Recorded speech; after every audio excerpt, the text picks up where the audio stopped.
ಹೆಸರು ಕರ್ನಲ್ ಪರಶುರಾಮ್ ನಾಯ್ಕ್ ಅಂತ. ನಾನು ಭಾರತೀಯ ಸೇನೆಯಲ್ಲಿ 25 ವರ್ಷ ಅಧಿಕಾರಿ ವರ್ಗದಲ್ಲಿ ಸೇವೆ ಮಾಡ್ತಾಯಿದ್ದೀನಿ. ನನ್ನ ಹುಟ್ಟು ಬೆಳಗಾವಿ ಜಿಲ್ಲೆಯ ಗೋಕಾಕ್ ತಾಲೂಕಿನ ಒಂದು ಕುಗ್ರಾಮದಲ್ಲಿ. ಆ ಕುಗ್ರಾಮದ ಹೆಸರು ಹೊಸಟ್ಟಿ ಅಂತ. ನಾನು ಚಿಕ್ಕವನಿದ್ದಾಗ ಆ ಹಳ್ಳಿಯಲ್ಲಿ, ಆ ಗ್ರಾಮದಲ್ಲಿ ಯಾವುದೇ ಮೂಲಭೂತ ಫೆಸಿಲಿಟೀಸ್ ಯಾವುದೂ ಇದ್ದಿರಲಿಲ್ಲ. ಉದಾಹರಣೆಗೆ ಅಲ್ಲಿ ವಿದ್ಯುತ್ ಶಕ್ತಿ ಅಥವಾ ಮೋಟಾರು ವಾಹನಗಳ ಅನುಕೂಲ ಇದ್ದೇ ಇರಲಿಲ್ಲ. ಅಂಥ ಹಳ್ಳಿಯಲ್ಲಿ ನಮ್ಮ ತಂದೆ ಶ್ರೀ ಸಿದ್ದಪ್ಪ ನಾಯ್ಕ್ ಮತ್ತು ತಾಯಿ ಗಂಗಮ್ಮ ನಾಯ್ಕ್ ಇವರ ಓದದಲ್ಲಿ ಜನಿಸಿದೆ. ಅಲ್ಲೇ ಅದೇ ಕುಗ್ರಾಮದಲ್ಲಿ ಹಳ್ಳಿಯ ಶಾಲೆಯಲ್ಲಿ ನನ್ನ ಬಾಲ್ಯದ ವಿದ್ಯಾಭ್ಯಾಸ ಆಯಿತು. ಒಂದು ಸಾರಿ ನಮ್ಮ ಹಳ್ಳಿಯಲ್ಲಿ ಸಂಯುಕ್ತ ಕರ್ನಾಟಕ ಪೇಪರ್ ಬರ್ತಾಯಿತ್ತು ಶಾಲೆಯಲ್ಲಿ. ನಮ್ಮ ತಂದೆ ಕೂಡ ಆ ಶಾಲೆಯಲ್ಲಿ ಒಬ್ಬ ಶಿಕ್ಷಕರು. ನಾನು 3ನೇ ತರಗತಿಯಲ್ಲಿದ್ದಾಗ ಒಂದು ಸಲ ಒಂದು ರವಿವಾರ ಸ್ಪೆಷಲ್ ಎಡಿಷನ್ದಲ್ಲಿ ಸಂಯುಕ್ತ ಕರ್ನಾಟಕದಲ್ಲಿ ಸೈನಿಕ ಶಾಲೆ ಬಿಜಾಪುರದ ಬಗ್ಗೆ ಒಂದು ದೀರ್ಘವಾದ ಲೇಖನ ಬಂದಿತ್ತು. ಆ ಶಾಲೆಯ ವೈಶಿಷ್ಟ್ಯತೆ, ಆ ಶಾಲೆಯಲ್ಲಿ ಕೊಡುವಂಥ ಟ್ರೈನಿಂಗು, ವಿದ್ಯಾಭ್ಯಾಸ, ಆ ಶಾಲೆಯಿಂದ ಹೊರಗೆ ಬಂದು ದೇಶ ಸೇವೆ ಸಲುವಾಗಿ ಭಾರತೀಯ ಸೇನೆಯನ್ನು ಪ್ರವೇಶ ಮಾಡಿ ತಮ್ಮ ಹೆಸರನ್ನು ಮತ್ತು ಶಾಲೆಯ ಹೆಸರನ್ನು ಪ್ರಸಿದ್ಧಿಗೊಳಿಸಿದ ಕೆಲವು ಅಚೀವರ್ಸ್ ಅವರ ಹೆಸರುಗಳನ್ನೆಲ್ಲ ಆ ಆರ್ಟಿಕಲಲ್ಲಿ ಭಾಳ ವಿಸ್ತಾರವಾಗಿ, ಭಾಳ ಚೆನ್ನಾಗಿ ಕೊಟ್ಟಿದ್ದರು. ಆ ಆರ್ಟಿಕಲ್ ನಮ್ಮ ತಂದೆಯವರಿಗೆ ಎಷ್ಟು ಪ್ರಭಾವ ಮಾಡಿತಂದರೆ ಅವರು ಡಿಸೈಡ್ ಮಾಡಿಬಿಟ್ರು ನನ್ನ ಮಗನನ್ನು ಈ ಶಾಲೆಗೆ ಸೇರಿಸಲೇಬೇಕಂತ. ಅವತ್ತಿನಿಂದಲೇ ಬೇರೆ ಊರಿಗೆಲ್ಲ ಹೋಗಿ ಇನ್ನೂ ಕೆಲ ಶಿಕ್ಷಕರುಗಳನ್ನು ಭೇಟಿ ಮಾಡಿ, ಕೆಲ ದೂರಿಂದ ಬೆಳಗಾವಿಯಲ್ಲಿ ಕೆಲವೊಂದು ಶಿಕ್ಷಕರಿದ್ದರು, ಅವರ ಮಕ್ಕಳು ಕೂಡ ಸೈನಿಕ ಶಾಲೆಯಲ್ಲಿ ಓದ್ತಾ ಇದ್ದರಂತೆ ಅವರಿಗೆ ಗೊತ್ತಾಯಿತು. ಅಲ್ಲಿ ಹೋಗಿ ಅವರ ಜೊತೆಗೆ ಡಿಸ್ಕಷನ್ ಮಾಡಿ ಸೈನಿಕ್ ಸ್ಕೂಲ್ಗೆ ಪ್ರವೇಶ ಮಾಡಲಿಕ್ಕೆ ಬೇಕಾಗುವಂಥ ಎಲ್ಲ ತಯಾರಿಗಳನ್ನು ಮಾಡಲಿಕ್ಕೆ ಶುರು ಮಾಡಿದರು. 2 ವರ್ಷ ನನಗೆ ಹಗಲಿ ರಾತ್ರಿ ತಯಾರು ಮಾಡಿ ಸೈನಿಕ್ ಸ್ಕೂಲ್ ಪರೀಕ್ಷೆಯನ್ನು ಪಾಸ್ ಮಾಡಿಸಿ ಸ್ಕೂಲಿಗೆ ಕಳಿಸಿದರು. ಇದು ನನ್ನ ಜೀವನದ ಒಂದು ಅತ್ಯಂತ important event of my life. Sainik school 7 ವರ್ಷ ಅಭ್ಯಾಸ ಮುಗಿದ ಮೇಲೆ ನಾನು NDA ಪರೀಕ್ಷೆಗೆ ಅಪ್ಲೈ ಮಾಡಿದೆ. NDAದಲ್ಲೂ ಕೂಡ ಉತ್ತೀರ್ಣನಾಗಿ ನ್ಯಾಷನಲ್ ಡಿಫೆನ್ಸ್ ಅಕಾಡೆಮಿ ಖಡಕ್ವಾಸ್ಲ ಅಲ್ಲಿ ಪ್ರವೇಶ ಮಾಡಿದೆ. ಅಲ್ಲಿ 3 ವರ್ಷ ಟ್ರೈನಿಂಗ್ ತಗೋಬೇಕಾದ್ರೆ ಏನೇನೋ ಒಳ್ಳೆಯ ಘಟನೆಗಳು, ಜೀವನವನ್ನು ಪರಿವರ್ತನೆಗೊಳ್ಳುವಂಥ ಘಟನೆಗಳು ಕೂಡ ಘಟಿಸಿದವು. ಜಗತ್ತಿನಲ್ಲಿಯೇ ಹೆಸರುವಾಸಿಯಾದಂಥ ಈ NDA ನ್ಯಾಷನಲ್ ಡಿಫೆನ್ಸ್ ಅಕಾಡೆಮಿ ಅಥವಾ ರಾಷ್ಟ್ರೀಯ ರಕ್ಷಾ ಅಕಾಡೆಮಿ ಅಲ್ಲಿ ನನ್ನ ತರಬೇತಿ, ಸೈನಿಕ ತರಬೇತಿ ಆಯಿತು. ಅದಾದ ಮೇಲೆ ನಾನು 1 ವರ್ಷ ಇಂಡಿಯನ್ ಮಿಲಿಟರಿ ಅಕಾಡೆಮಿ ಡೆಹ್ರಾಡೂನ್ ಅಲ್ಲಿ ಕೂಡ ಅಡ್ವಾನ್ಸ್ ತರಬೇತಿ ಮಾಡಿ ಸೈನ್ಯದಲ್ಲಿ ಅಧಿಕಾರಿಯಾಗಿ ಕಮಿಷನ್ ಆದೆ. ಕಮಿಷನ್ ಆದಮೇಲೆ ನನ್ನ ಮೊದಲನೆಯ ಪೋಸ್ಟಿಂಗ್ ಕಾರ್ಗಿಲ್. ದೀರ್ಘವಾದ ವೃತ್ತಿ ಪ್ರಯಾಣ. ಕನಿಷ್ಠ ನಾನು 11 ವರ್ಷ ಹಿಮಾಲಯದಲ್ಲಿ ನಾನು ಸೇವೆ ಮಾಡಿರುವನು. ಈ 11 ವರ್ಷದಲ್ಲಿ ಹಿಮಾಲಯದ ಆಲ್ಮೋಸ್ಟ್ ಎಲ್ಲ ಭಾಗಗಳಲ್ಲಿ ಹೋಗಿ ಬರುವಂಥ ನನಗೆ ಸುಸಂಧಿ ಒದಗಿ ಬಂತು. ಅಲ್ಲಿ ತಿರುಗಾಡುವಾಗ, ಅಲ್ಲಿರುವಾಗ ಬೇರೆ ಬೇರೆ ರೀತಿ ಜನ, ಬೇರೆ ಬೇರೆ ರೀತಿ ಬುಡಕಟ್ಟು ಜನಾಂಗಗಳು, ಬೇರೆ ಬೇರೆ ರೀತಿ ಇರುವಂಥ ಜನಾಂಗಗಳು, ಅಲ್ಲಿರುವಂಥ ಆಧ್ಯಾತ್ಮ ಗುರುಗಳು, ಅಲ್ಲಿರುವಂಥ ಧಾರ್ಮಿಕ ಸ್ಥಳಗಳು ಅವೆಲ್ಲ ಭೇಟಿ ಮಾಡಿ ಅಲ್ಲಿ ಹೋಗಿ ನೋಡಿ ಬರುವಂಥ ಒಂದು ಒಳ್ಳೆಯ ಅವಕಾಶ ನನಗೆ ದೊರಕಿತು. ಈ ದೀರ್ಘ ಪ್ರಯಾಣದಲ್ಲಿ ನನಗೆ ಗೊತ್ತಿಲ್ಲದಾಗೆ ನನ್ನ ವ್ಯಕ್ತಿತ್ವ ಕೂಡ ಪರಿವರ್ತನೆ ಗೊತ್ತಾಯಿತು. ಅದೇ ಕಾಲದಲ್ಲಿ ನನ್ನ ಜೀವನ ಸಂಗಾತಿಯಾಗಿ ಬಂದ ಭಾಗ್ಯಶ್ರೀ, ನಾನು ಇನ್ನೂ ಚಿಕ್ಕವನಿದ್ದಾಗಲೇ ಅಂದರೆ ಒಂದು 23-24 ವರ್ಷದ್ದಾಗಲೇ ನನ್ನ ಬಾಳ ಸಂಗಾತಿಯಾಗಿ ಭಾಗ್ಯಶ್ರೀ ಅವರು ನನ್ನ ಪತ್ನಿಯಾಗಿ ಬಂದರು. ಅವರು ಬಹಳ ಸಾಹಸಿ ವ್ಯಕ್ತಿ, ಬಹಳ ದಿಟ್ಟೆ. ನಾನು ಎಷ್ಟೇ ಕಷ್ಟದ ಪ್ರದೇಶದಲ್ಲಿ ಹೋದರೂ ಕೂಡ ನನ್ನ ಜೊತೆ ಯಾವಾಗಲೂ ನನ್ನ ನೆರಳಾಗಿ ಬಂದಂಥ ಒಬ್ಬ ಅತ್ಯಂತ ಸಾಹಸಿ ವ್ಯಕ್ತಿ. ಹೀಗಾಗಿ ನಾನು ಎಲ್ಲೆಲ್ಲಿ ಹೋದೆನೋ ಅಲ್ಲಲ್ಲಿ ಅವರು ಬರ್ತಾಯಿದ್ದರು. ಅಲ್ಲಿ ಇರಲಿಕ್ಕೆ ಎಲ್ಲ ವ್ಯವಸ್ಥೆ, ಸರಿಯಾದ ವ್ಯವಸ್ಥೆ ಇರದಿದ್ದರೂ ಕೂಡ ನನ್ನ ಜೊತೆ ಬಂದು ಇದ್ದದರಲ್ಲೇ ಅಡ್ಜಸ್ಟ್ ಮಾಡಿಕೊಂಡು ಯಾವಾಗಲೂ ಸಾಥಿಯಾಗಿ ನೆರಳಾಗಿ ನನ್ನ ಜೊತೆ ನಿಂತ ಒಬ್ಬ ದಿಟ್ಟ ಮಹಿಳೆ. ಅವರು ಒಬ್ಬ ಹೌಸ್ ವೈಫ್ ಆಗಿ ಜೀವನ ಸಾಗಿಸ್ತಾ ಇರುವಾಗ ಯಾವುದೋ ಒಂದು ಸಂದರ್ಭದಲ್ಲಿ ಸುಜೋಕ್ ಅಂತ ಒಂದು ಥೆರಪಿ, ಆ ಥೆರಪಿಯಿಂದ ಪ್ರಭಾವಿತರಾಗಿ ಅದನ್ನು ಕಲಿತು ಅದರಲ್ಲಿ ಮಾಸ್ಟರ್ಸ್ ಮಾಡಿ, ಅಂದರೆ ಆ ವಿದ್ಯೆಯನ್ನು, ಆ ಕಲೆಯನ್ನು ಒಳ್ಳೆಯ ರೀತಿಯಲ್ಲಿ ಕರಗತ ಮಾಡಿಕೊಂಡು ತಾವು ಹೋದಲ್ಲೆಲ್ಲ ಅಲ್ಲಿಯ ಜನಾಂಗ, ಅಲ್ಲಿಯ ಬಡ ಜನತೆ ಎಲ್ಲರಿಗೂ ಉಚಿತವಾಗಿ ಸೇವೆ ಮಾಡ್ತಾ ಬಂದರು. ಆ ಸುಜೋಕ್ ಥೆರಪಿ ಅಂತಂದರೆ ಅದು ಒಂದು ಕೊರಿಯನ್ ಸೈನ್ಸು. ಔಷಧಿಗಳ ಜರೂರತ್ ಅಂದರೆ ಅವಶ್ಯವಿಲ್ಲದೆ ಯಾವುದೇ ರೋಗಗಳನ್ನು ಗುಣಪಡಿಸುವಂಥ ಶಕ್ತಿ ಆ ಥೆರಪಿಯಲ್ಲಿದೆ. ಅದರಲ್ಲಿ ಅವರದು ಕರಗತ. ಆ ಥೆರಪಿಯನ್ನು ಎಲ್ಲರಿಗೂ ಮುಟ್ಟಿಸುವಂಥ ಒಳ್ಳೆಯ ಕಾರ್ಯವನ್ನು ಸ್ಟಾರ್ಟ್ ಮಾಡಿದರು. ಅದರಿಂದ ಎಷ್ಟೋ ಸಾವಿರಾರು ಜನಕ್ಕೆ ಬಹಳ ಒಳ್ಳೆಯದಾಯಿತು. ನನಗೆ ಅನ್ಸ್ಬಿಟ್ಟಿಗೆ ಮೋರ್ ದೆನ್ 10,000 10,000ಕ್ಕಿಂತ ಹೆಚ್ಚು ಜನಗಳಿಗೆ ಆ ಚಿಕಿತ್ಸೆಯನ್ನು ಅವರು ಮಾಡ್ತಾ ಬಂದರು. ಈಗೂ ಕೂಡ ಮಾಡ್ತಾ ಇದ್ದಾರೆ.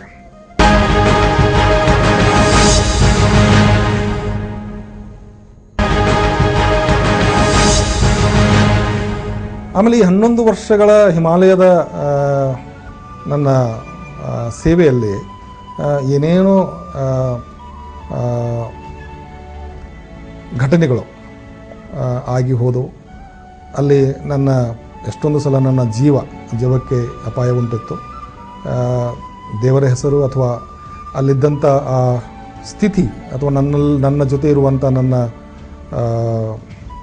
ಸಹೋದರರು, ಅಂದರೆ ನನ್ನ ಆರ್ಮಿಯಲ್ಲಿರುವಂಥ ನನ್ನ ಇನ್ನೂ ಕೆಲವು ಎಂಪ್ಲಾಯೀಸು, ಅವರನ್ನೆಲ್ಲ ನೋಡಿ ನನ್ನಲ್ಲಿ ನನಗೆ ಸಾಹಸ ತುಂಬಿ ಅವರನ್ನು ಎಲ್ಲರೂ ಕೂಡಿ ಆ ಸ್ಥಿತಿಯನ್ನು, ಆ ಘಟನೆಗಳನ್ನು ಫೇಸ್ ಮಾಡುವಂಥ ಶಕ್ತಿ ಅಥವಾ ಸಾಹಸ ತಂತಾನೇ ಬರ್ತಾಯಿತ್ತು. ಆಮೇಲೆ ನಾರ್ತ್ ಈಸ್ಟ್, ಪೂರ್ವೋತ್ತರ ರಾಜ್ಯಗಳಲ್ಲಿ ಮುಖ್ಯವಾಗಿ ನಾಗಾಲ್ಯಾಂಡ್, ಮಣಿಪುರ್, ಅಸ್ಸಾಂ ಈ ರಾಜ್ಯಗಳಲ್ಲಿ ಭಯೋತ್ಪಾದನೆ ಅಥವಾ ಮಿಲಿಟೆನ್ಸಿ ಬಹಳ ಇದೆ. ನೀವೆಲ್ಲ ಪೇಪರ್ನಲ್ಲಿ ಅಥವಾ ನ್ಯೂಸ್ ಪೇಪರ್ ನೋಡ್ಬೋದು. ಕಾಶ್ಮೀರದಲ್ಲಿ ಬೇರೆ ಇದೆ, ಆದರೆ ಈ ಪೂರ್ವೋತ್ತರ ರಾಜ್ಯಗಳಲ್ಲಿ ಈ ಮಿಲಿಟೆನ್ಸಿ ಅನ್ನೋದು ತುಂಬ ವರ್ಷಗಳಿಂದ ನಡೀತಾ ಬಂದಿದೆ. ಅದು ಒಂದು ಡೈನಮಿಕ್ ಪರಿಸ್ಥಿತಿ. ಇಲ್ಲಿಯ ಪರಿಸ್ಥಿತಿ ಅಥವಾ ಕಾಶ್ಮೀರ ಪರಿಸ್ಥಿತಿಗೆ ಬಹಳ ಬೇರೆ ಬೇರೆ ಆಯಾಮಗಳಿವೆ. ಅಲ್ಲಿ ನಾನು ಇರುವಾಗ ಅಲ್ಲಿ ಒಂದು ಕಾನ್ಸೆಪ್ಟ್ ಇದೆ. ಕಾನ್ಸೆಪ್ಟು ಆರ್ಮಿದವರೇ, ಅಂದರೆ winning hearts and minds of people ಅಂತ. Winning hearts and minds of people ಅಂದರೆ ಅಲ್ಲಿಯ ಜನರ ಹೃದಯ ಮತ್ತು ಮನಸ್ಸನ್ನು ಗೆದ್ದರೆ ಈ ಸಮಸ್ಯೆಗೆ ಪರಿಹಾರ ಆಗ್ತದೆ ಅನ್ನುವಂಥ ಒಂದು ಒಳ್ಳೆಯ ಆ್ಯಕ್ಟಿವಿಟಿ ಅಥವಾ ಒಳ್ಳೆಯ ಒಂದು ಮಿಷನ್ ಸ್ಟಾರ್ಟ್ ಮಾಡಿದ್ದಾಗಿದೆ. ಅದನ್ನು ಕೂಡ ನಾನು ಬಹಳ ನಿಷ್ಠೆಯಿಂದ ಈ ನಿಟ್ಟಿನಲ್ಲಿ ಕೆಲಸ ಮಾಡಿದೆ. ಅದರ ಪ್ರಭಾವ ಎಷ್ಟಿತ್ತಂದರೆ ಜನ ಒಳ್ಳೆಯ ರೀತಿ ಸ್ಪಂದನೆ ಮಾಡಿದರು. ಅಲ್ಲಿ ಇರುವಂಥ ಬುಡಕಟ್ಟು ಜನಾಂಗ, ಅಲ್ಲಿರುವಂಥ ಲೋಕಲ್ಸು ಈ ನನ್ನ ಸಿನ್ಸಿಯರ್ ನಿಷ್ಠೆಯಿಂದ ಈ ಆಯಾಮದಲ್ಲಿ ನಾವು ಕೆಲಸ ಮಾಡಿದಾಗ ಅದಕ್ಕೆ ಒಳ್ಳೆಯ ರೀತಿ ಸ್ಪಂದನೆ ಮಾಡಿದರು. ಅವರು ಎಷ್ಟು ಚೆನ್ನಾಗಿ ಸ್ಪಂದನೆ ಮಾಡಿದಂದರೆ ಅವರು ಭಾಳ ಕ್ಲೋಸ್ ಆಗಿಬಿಟ್ರು. It was a really very big success, winning hearts and minds of people. ನಾನು ಎಲ್ಲೆಲ್ಲಿ ನಮ್ಮ ಏರಿಯಾದಲ್ಲಿ ಅಥವಾ ಕಂಪ್ನಿ ಲೊಕೇಶನ್ನು ಅಥವಾ ನನ್ನ ಏರಿಯಾದಲ್ಲಿ ಬರುವಂಥ ಜನಗಳಿಗೆ ಈ ಒಳ್ಳೆಯ ಸಂಬಂಧ ಅಥವಾ ಈ winning hearts and minds of people ಅಂತ ಇರುವಂಥ ಆ್ಯಕ್ಟಿವಿಟೀಸ್ ಎಲ್ಲ ಮಾಡಿದಾಗ ಅವರು ಒಳ್ಳೆಯ ರೀತಿ ಸ್ಪಂದನೆ ಮಾಡಿ ನಮ್ಮ ಸಂಬಂಧ ಬೆಳೀತಾ ಹೋಯಿತು. ಸುಮಧುರ ಸಂಬಂಧ ಬೆಳೀತಾ ಹೋಯಿತು. ಇದಲ್ಲದೆ ಈ ಕಾರ್ಯಕ್ರಮ ಅಥವಾ ಈ ಆ್ಯಕ್ಟಿವಿಟೀಸ್ ಎಲ್ಲ ಮಾಡಿದಾಗ ಅಲ್ಲಿರುವಂಥ ಲೋಕಲ್ ಭಯೋತ್ಪಾದಕರು ಅಥವಾ ಮಿಲಿಟೆಂಟ್ಸು ಇದನ್ನೆಲ್ಲ ನೋಡ್ತಾ ಅವರಿಗೂ ಕೂಡ ಮೇನ್ ಸ್ಟ್ರೀಮ್ ಬರುವಂಥ ಇಚ್ಛೆ ಆಗಿ ಸಾಕಷ್ಟು ಜನ ಸರೆಂಡರ್ ಆಗಿ ಮೇನ್ ಸ್ಟ್ರೀಮಿಗೆ ಬಂದಿದ್ದೂ ಆಗಿದೆ. ಸರೆಂಡರ್ ಮಾಡಿಸಿದಂಥ ಎಷ್ಟೋ ಸಂಬಂಧಗಳು ನಾವು ನೋಡಿದ್ದೇವೆ. Hard core terrorist, hard core militants ಎಲ್ಲ ಈ ಆ್ಯಕ್ಟಿವಿಟಿಯಿಂದ ಸರೆಂಡರ್ ಆಗಿದ್ದಾರೆ. ಅದು ನನಗೆ ಒಳ್ಳೆಯ ಖುಷಿ ತರ್ತದೆ. ಯಾಕಂತಂದರೆ ಒಬ್ಬ ಮನುಷ್ಯ ತನ್ನ ಹೃದಯ ಮತ್ತು ಮನಸ್ಸಿನಿಂದ ಮನಪೂರ್ವಕವಾಗಿ ಪರಿವರ್ತನೆಗೊಂಡು ಬಂದೂಕನ್ನು ಬಿಟ್ಟು ಮೇನ್ ಸ್ಟ್ರೀಮಿಗೆ ಬರುವಂಥ ಒಂದು ಪರಿವರ್ತನೆ ನೋಡಿದರೆ ಭಾಳ ಖುಷಿ ಆಗ್ತದೆ. ಈ ಕೆಲಸ ಆಗ್ತಾಯಿದೆ, ಇನ್ನೂ ಆಗಬೇಕು. ನಾವಿದ್ದಾಗ ಸಾಕಷ್ಟು ಮಾಡಿದ್ದೀವಿ, ಅಲ್ಲಿದ್ದಾಗ ಇನ್ನೂ ಆಗ್ತಾಯಿದೆ, ಆದರೆ ಇನ್ನೂ ಆಗಬೇಕು. ಈ ಮಿಲಿಟೆನ್ಸಿ ಇರುವಂಥ ಪ್ರದೇಶದಲ್ಲಿ ಆಪ್ರೇಟ್ ಮಾಡುವುದೇ ಒಂದು ಚಾಲೆಂಜಿಂಗ್ ಜಾಬ್. ನಾನು ಈ ಚಾಲೆಂಜನ್ನು ನನ್ನ ಎದೆಯನ್ನು ಉಬ್ಬಿಸಿ ತೆಗೆದುಕೊಂಥ ಒಂದು ಸಂದರ್ಭ. ಪೂರ್ವೋತ್ತರ ರಾಜ್ಯಗಳಲ್ಲಿ ಮುಖ್ಯವಾಗಿ ನಾನು ಹೇಳಿದ ಹಾಗೆ ನಾಗಾಲ್ಯಾಂಡ್, ಅಸ್ಸಾಂ, ಕೆಲವೊಂದು ಅರುಣಾಚಲ ಪ್ರದೇಶ ಜಿಲ್ಲೆಗಳು ಮತ್ತು ಮಣಿಪುರದಲ್ಲಿ ಈ ಮಿಲಿಟೆಂಟ್ಸ್ ಪ್ರಾಬ್ಲಮ್ಮು ಒಂದು ವಿಶಿಷ್ಟವಾದ ಕಾರಣಗಳಿಂದ ಸ್ಟಾರ್ಟ್ ಆಗಿದೆ. ಇಲ್ಲಿ ಇರುವಂಥ ಮಿಲಿಟೆಂಟ್ಸ್ ಅಥವಾ ಭಯೋತ್ಪಾದಕರ ಅನುಭವದ ಅವರಿಗೆ ಅವರು ಹೊರಗಿಂದ ಬಂದವರಲ್ಲ. ಅವರಿರುವಂಥ ಲೋಕಲ್ ಯೂತ್ ಅಂದರೆ ಲೋಕಲ್ ಯುವ ಜನಾಂಗರು. ಅವರಿಗೆ ಒಳ್ಳೆಯ ದಾರಿ ಕಾಣದೆ ಈ ತಪ್ಪು ದಾರಿಯನ್ನು ಹಿಡಿಸಿದಂಥ ಕೆಲವೊಂದು ಆರ್ಗನೈಸೇಷನ್ಸ್, ಕೆಲವೊಂದು ಸಂಘಟನೆಗಳು ಅವರನ್ನು ತಪ್ಪು ದಾರಿಗೆ ಎಳೆದದ್ದು ನಾವು ಸಾಮಾನ್ಯವಾಗಿ ನೋಡ್ತೇವೆ. ಆ ಯುವ ಹೃದಯಗಳನ್ನು ಮತ್ತೆ ಮನವೊಲಿಸಿ ಮತ್ತೆ ಮೇನ್ ಸ್ಟ್ರೀಮ್ಗೆ ತರುವಂಥ ಕಾರ್ಯ ಇನ್ನೂ ನಡೀತಾ ಇದೆ. ನಾನು ಅಲ್ಲಿ ಹೋದಾಗ ಇದೇ ನನ್ನ ಒಂದು ಧ್ಯೇಯವಾಗಿತ್ತು. ಕೈಯಲ್ಲಿ ಗನ್ ಹಿಡಿದು ಮುಂದಿದ್ದವನನ್ನು ಗುಂಡು ಹಾರಿಸಿ ಕೊಲ್ಲಲಿಕ್ಕೆ ಬಂದಂಥ ಸಂದರ್ಭಗಳು ಸಾಕಷ್ಟು. ಅದು ಅತ್ಯಂತ ಈಸಿಯಾದ ಕೆಲಸ. ಕೈಯಲ್ಲಿ ಬಂದೂಕನ್ನು ಹಿಡ್ಕೊಂಡು ಟ್ರಿಗರ್ ಒತ್ತಲಿಕ್ಕೆ ಅಷ್ಟು ಸುಲಭವಾದ ಕೆಲಸ ಯಾವುದಿಲ್ಲ. ಮುಂದಿದ್ದವನನ್ನು ಗುಂಡು ಹಿಡಿದು ಕೊಲ್ಲಬೋದು, ಮುಂದೆ ಅಂದರೆ ಭಯೋತ್ಪಾದಕರನ್ನು ಕೊಲ್ಲಬೋದು. ಆದರೆ ಬಂದೂಕನ್ನು ಬದಿಗಿಟ್ಟು ಅವರ ಜೊತೆ ಮಾತಾಡಿ ಅವರ ಮನಸ್ಸು ಒಲಸುಗೊಳ್ಳೋದು ಅದೊಂದು ಚಾಲೆಂಜ್. ಆ ಚಾಲೆಂಜನ್ನು ನಾನು ಸ್ವಲ್ಪ ನಿಷ್ಠೆಯಿಂದ ಮಾಡಿದೆ. ಅದರಿಂದ ಸಾಕಷ್ಟು ಜನ ಆ ತಪ್ಪು ದಾರಿಯನ್ನು ಹಿಡಿದಂಥ ಯುವಕರು ಆ ಕೆಲಸವನ್ನು ಬಿಟ್ಟು ಮೇನ್ ಸ್ಟ್ರೀಮಿಗೆ ಬಂದದ್ದು ಸಾಕಷ್ಟು ಉದಾಹರಣೆಗಳಿದ್ದಾವೆ. ಇದು ಅತ್ಯಂತ ಅಪಾಯಕಾರಿ ಜಾಬು ಕೂಡ. It's very risky. ಈ ಸಂದರ್ಭದಲ್ಲಿ ನಿಮ್ಮ ಜೀವಗಳು ಹೋಗ್ಬೋದು. ಯಾಕಂತಂದರೆ ನಿಮ್ಮ ಎದುರಿಗಿದ್ದಂಥ ವ್ಯಕ್ತಿ ನಮ್ಮಂತನೇ ಯೋಚನೆ ಮಾಡ್ತಾನೆ ಅಥವಾ ಇಲ್ಲ ಗೊತ್ತಿಲ್ಲ ನಮಗೆ. ಅವನು ತನ್ನ ಕೈಲಿದ್ದಂಥ ಬಂದೂಕನ್ನು ಚಲಾಯಿಸಬಹುದು. ಅದರಲ್ಲಿ ನಮ್ಮ ಪ್ರಾಣಕ್ಕೆ ಅಪಾಯವಿದೆ. ಬಟ್ ಅದೇ ಚಾಲೆಂಜ್, ಜೀವನದಲ್ಲಿ challenge. And I am proud to say that I have done it. And ಕನ್ನಡಿಗನಾಗಿ ಈ ಚಾಲೆಂಜನ್ನು ಮಾಡಿ ತೋರಿಸಿದ್ದಕ್ಕೆ ನನಗಿನ್ನೂ ಹೆಮ್ಮೆ ಆಗ್ತಾಯಿದೆ. ಆಮೇಲೆ ಈ ಮನಸ್ಸು ಅನ್ನೋದು ಎಲ್ಲರನ್ನು ನಾವು ಪರಿವರ್ತನೆ ಮಾಡ್ಬೋದು. ಎಲ್ಲಿ ಬೇಕಾದಲ್ಲಿ ಹೋದರೂ ಕೂಡ ಒಳ್ಳೆಯ ರೀತಿಯಲ್ಲಿ ನಾವು ಅಪ್ರೋಚ್ ಮಾಡಿದರೆ ಯಾರನ್ನು ಕೂಡ ಪರಿವರ್ತನೆ ಮಾಡ್ಬೋದಂತ ಒಂದು ನನಗೆ ವಿಶ್ವಾಸ, ಈ ಸಂದರ್ಭಗಳಲ್ಲೇ ನನಗೆ ಆ ವಿಶ್ವಾಸ ಬಂತು. ಯಾರನ್ನಾದರೂ ನಾವು ಕರೆಕ್ಟ್ ರೀತಿಯಲ್ಲಿ ಅಪ್ರೋಚ್ ಮಾಡಿ ಅವ್ರಿಗೆ ಕನ್ವಿನ್ಸ್ ಮಾಡಿದರೆ ಯಾರನ್ನು ಕೂಡ ಒಬ್ಬ ಭಯೋತ್ಪಾದಕ ಅಥವಾ ಒಬ್ಬ ಮಿಲಿಟೆಂಟು, ಲೋಕಲ್ ಮಿಲಿಟೆಂಟು ಅವರನ್ನು ಮನಸ್ಸನ್ನು, ಅವರ ಹೃದಯವನ್ನು ಪರಿವರ್ತನೆ ಮಾಡಿಸಬಹುದು ಅಂತ ಆ ವಿಶ್ವಾಸ ನನಗೆ ಆಗ ಬಂತು.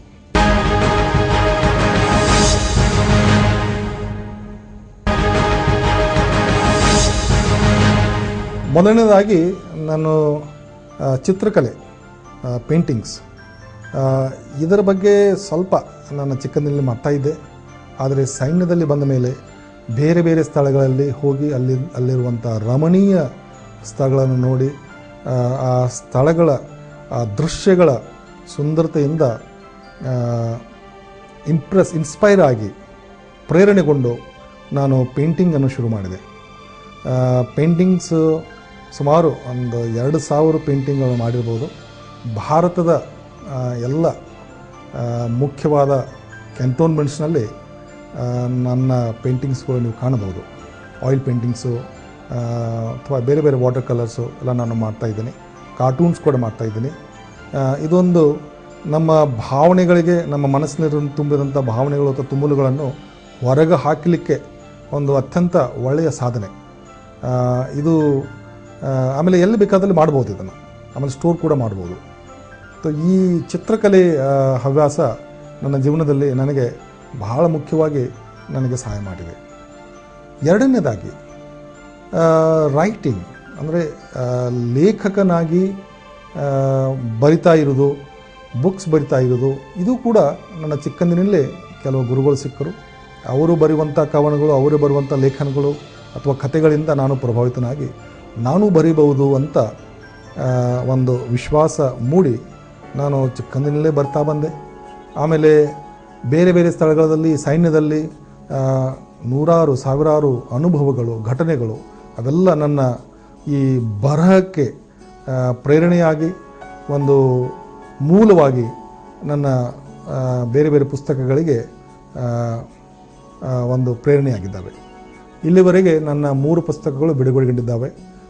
ಒಂದು ಆತ್ಮಾಂಜಲಿ ಅಂತ, ಎರಡನೆಯದು ಮಂಥನ, ಮೂರನೆಯದು ಆತ್ಮಸಂಗತಿಗಳು.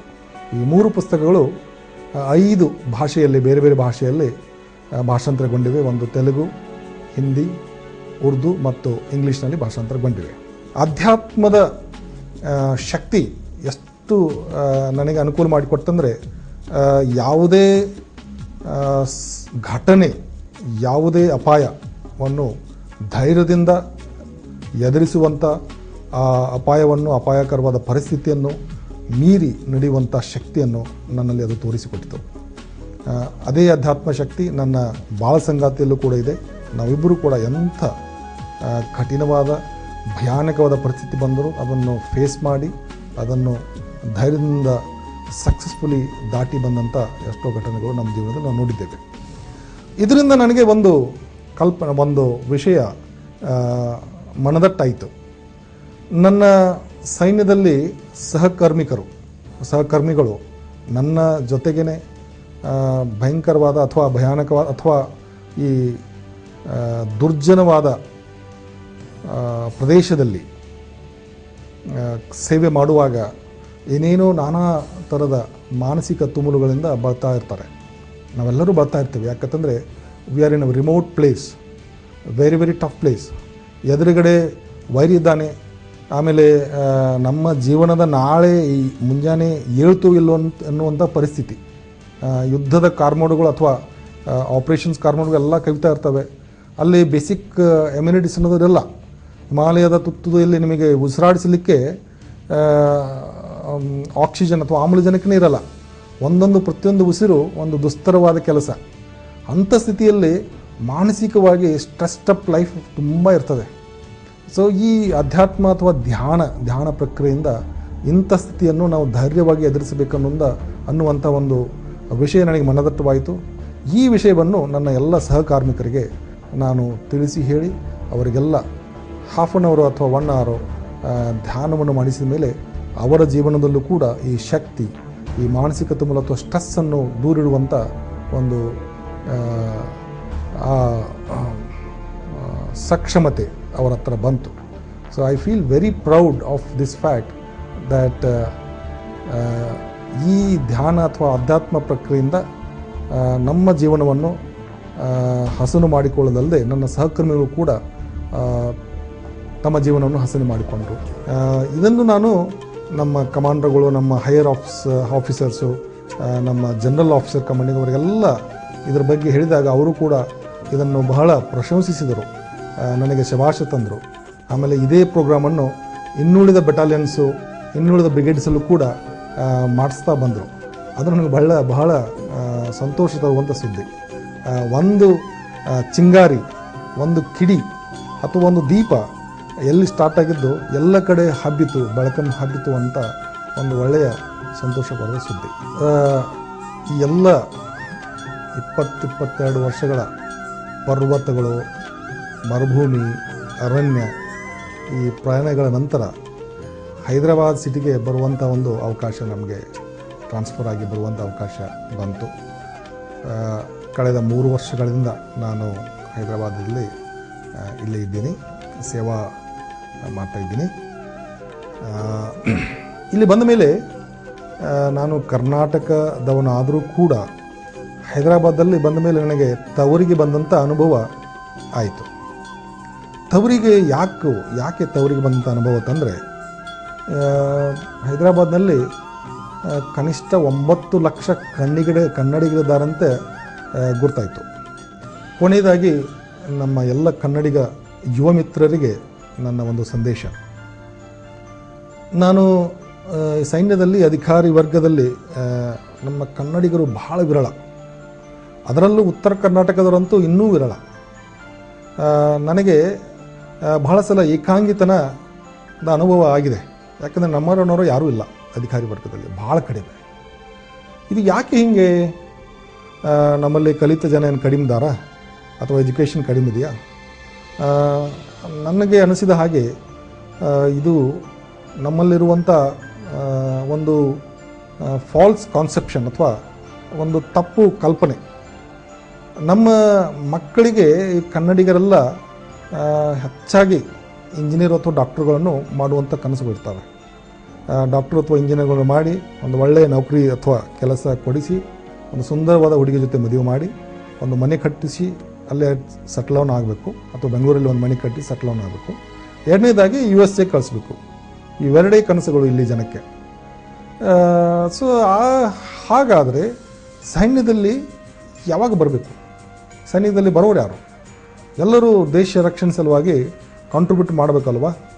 ಸೊ ಎಲ್ಲರೂ ಇದೇ ರೀತಿ ತಿಳಿದರೆ ದೇಶ ರಕ್ಷಣೆ ಮಾಡುವವರು ಯಾರು ಅಂತ ಒಂದು ಪ್ರಶ್ನೆ. ಎರಡನೇದಾಗಿ ಕಂಫರ್ಟ್ ಲೆವೆಲ್ ಅಥವಾ ಕಂಫರ್ಟ್ ಝೋನ್ ಅಂತ ಇರುತ್ತೆ. ನಮ್ಮ ಜೀವನವನ್ನು ಅದರಲ್ಲೇ ನಾವು ಕಳೆದರೆ ಜೀವನದ ಧ್ಯೇಯ ಅಥವಾ ಚಾಲೆಂಜಿಂಗ್ ಲೈಫ್ ಅನ್ನೋದು ಇರೋಲ್ಲ. ಆ್ಯಕ್ಚುಲಿ ನಮ್ಮ at the end of life we feel that we have wasted our life. ಜೀವನದಲ್ಲಿ ಒಂದು ಅಡ್ವೆಂಚರ್ ಅಥವಾ ಒಂದು ಸಾಹಸಮಯ ಜೀವನ ನೋಡಬೇಕು, ಒಂದು ಅರ್ಥಪೂರ್ಣವಾದ ಜೀವನ ನೋಡಬೇಕಂತಂದರೆ ಆರ್ಮಿಯಲ್ಲಿ ಅಧಿಕಾರಿಯಾಗಿ ಬನ್ನಿ.